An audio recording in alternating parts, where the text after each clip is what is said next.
Saudara, tim reserse narkoba Polres Metro Jakarta Utara menggerebek sebuah kamar kontrakan kurir narkoba. Polisi menemukan sabu seberat 5 kg yang disembunyikan pelaku di lemari kamarnya.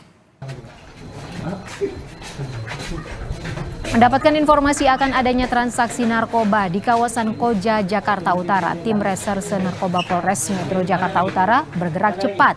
Polisi langsung menggerebek sebuah kontrakan milik kurir sabu di Jalan Kampung Beting, Remaja, Koja.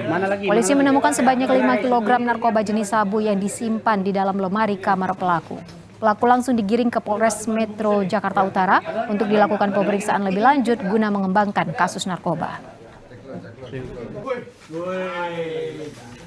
Polisi mengungkap tersangka merupakan residivis kasus narkoba yang baru saja keluar dari penjara di Nusa Kambangan pada tahun lalu. Tersangka mengaku mendapatkan sabu dari 2 lokasi, yaitu di wilayah Subang dan Tangerang.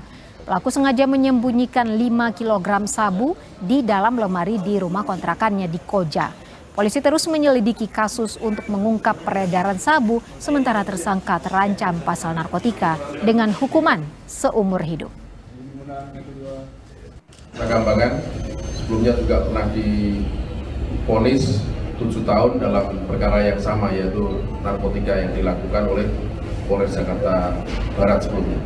Dan kemudian pada bulan Agustus sudah lepas dari atau bebas dari lapas pada bulan Agustus 2022 dan memulai lagi kegiatannya kurang lebih pada bulan April 2023 sampai dengan tertangkap. Didapatkan dari 2 kali transportir.